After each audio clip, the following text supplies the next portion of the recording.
in the video before this, I made it clear why this interpretation must be right, and other interpretations are laughable and pathetic and beta rubbish.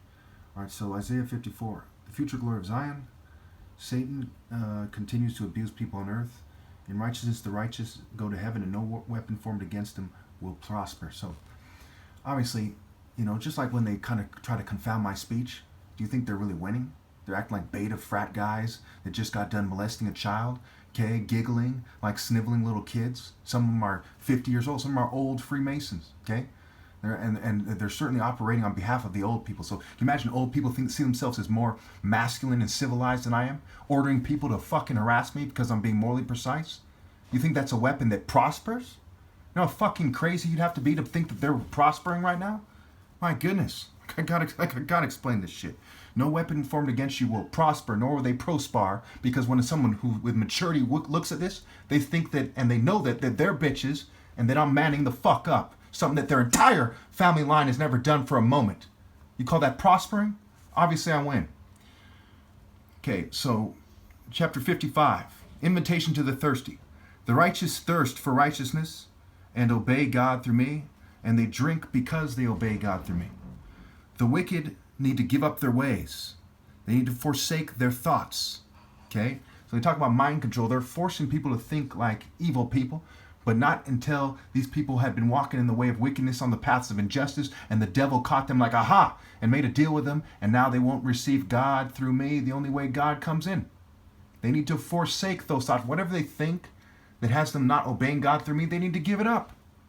Okay, can you imagine some bitch-ass motherfucker? His problem is that he feels like he's being made less of a man by having to obey God through me. That's a stupid fucking problem to have. They're obeying fucking Rothschild and Bezos and weird childish-ass bitches like that, and they think that somehow they're less of a man by obeying God through me.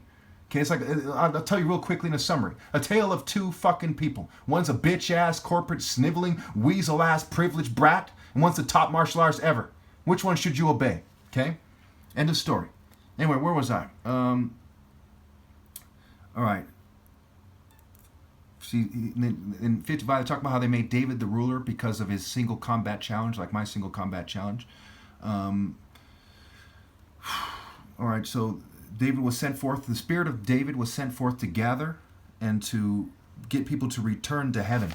Okay, so what is my point? My point here, just like in Egypt where you had the solar boat, the Pharaoh and people obey him, go to heaven in the solar boat. Okay, now it's so it is with the idea of, and of course you got Psalm 19 and Malachi talking about the sun and righteousness, the bright morning star, and so on and so forth. Not Venus, that's the homosexual interpretation. Okay, Lucifer, and so on and so forth. Canaanites, what have you. Melchizedek, kind of. This long story short, the Bible isn't entirely fair, okay, when it comes to explaining why people should obey God through me. They confuse it with homosexual kind of innuendo, and something to do with the Greeks and them translating it. It's a long story why that is, and the people would become the Greeks. All right, as the rain and the snow come down from heaven and do not return to it without watering the earth and make it bud and flourish, so that it yields seed for the sower and bread for the eater, so I came down, and destiny would have me marshal and water those who are the children of God. Okay? And only they who leave with me go to heaven. Okay? You think you should obey the government? The government say, hey, you can't do that. You can't put yourself at risk by teaming up with the most righteous guy ever. That's mentally ill. Okay, fuck what they think. Fuck mental health, fuck law enforcement, fuck the government. I'm God's son. You think their government is above God? I pity you fools who follow them every day, and every day you refuse to correct your mistake because you're not too bright, and your actions are proclaiming to God that the government, this corrupt government, is above God. They couldn't even win in Afghanistan. You think God, if he wanted to win in Afghanistan, couldn't win in Afghanistan? These people couldn't even beat a bunch of fucking guys in the sand with AK-47s. Okay? The fuck they talking about? They couldn't even conquer the desire to be a bitch. Chapter 56, salvation for others.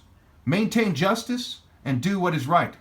God's house, a house of prayer, only for the righteous. God's accusation against the wicked. The beasts of the field and forest devour the wicked, especially the watchmen of Israel. Okay? Now, it gets complicated. There's the righteous, and there's those people like, hey, I'm a watchman, I'm a priest, I'm a Pharisee, I'm a Sanhedrin, right? These guys are who they're talking about. They are blind. They're spiritually blind. They see with their eyes, but they don't see what they should do and do it. So it's like, what are you, blind? That's what they're referring to, okay? They lack knowledge. They don't know God. They didn't obey God, so how could they know God?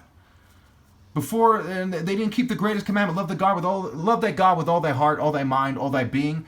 They did not keep the greatest commandment. Do unto others as you would have them do it to you. If you were the top martial artist ever, would you want people to rebel against you and fucking no one to stand with you? They didn't keep, all the law and all the prophets hang on these commands, and they couldn't do it.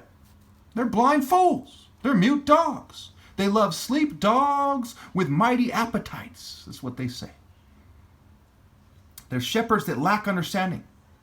They seek to control breeding and go mad.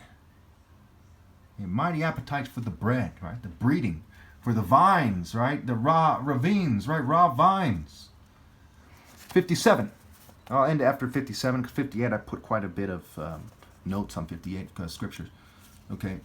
The righteous die, and there are less and less.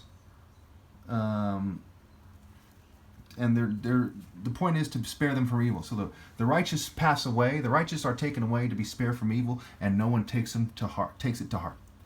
They walk uprightly and enter peace and death, but cowardly dogs, right? You offspring of prostitutes, it says, of sorcerers, you cowardly dogs. Who are you mocking? The children of adulterers and prostitutes. You sacrifice your children in the stolen ravines, right? The raw vines. The women that are supposed to go to the children of God. Alpha. Remember, going back to the video I made before this, it's a matter of interpretation who rise. Either rise God, you interpret it as a true story of God with a moral, or you interpret like a pagan sorcerer, witchcraft, magic card, occultist, ninny, crowley type of punk. You know what I'm saying? Okay, you idolaters, lusting dogs, beasts, your leaders and your spirits cannot save you. Your ways cannot save you. You are supposed to build up to heaven. You broods of rebels, vipers, snakes, pagans. Now, obviously, I'm really a nice guy, okay? I'm righteous, okay? Even Ursula and the Little Mermaid could be nice. If they're doing the wrong thing and are going to be damned to hell, I'm going to be harsh. Okay, what the hell? You know what I'm saying? That's how it's supposed to, that's the proper communication. I think I'm supposed to say, come on, guys, come on, stop. It's fucking stupid. Anyway, the rebels, and again, the Lord thy God is a warrior. He said in Psalm 89 or something, he bestowed strength on a warrior. In Psalm 24, who is the Lord? The Lord mighty in battle, right? The Lord is mighty in battle. He's the one who's mighty in battle. He's not some namby-pamby priest, probably plugging a kid right now. Anyway, so they put pagan signs behind their doorposts. Who do they fear so much that they didn't take the warnings to heart? The idols will be destroyed. They're mere breath, and there's no peace for the wicked. So they're mere talk. The things I'm saying are true. God is real. It's a fool who says, well, what he's saying is just talk. You know what I'm saying? You think, life is a game, is a joke. Okay, 9 million people starving to death is okay, and there's no source of justice. That justice expressing itself all throughout nature, that it's just a coincidence. It doesn't start somewhere. It doesn't start with a powerful source of all things, God, all-knowing, all-seeing, and all-powerful, all good, all-knowing, and all-powerful.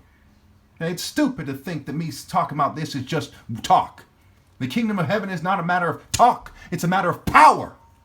Power that you people will never touch.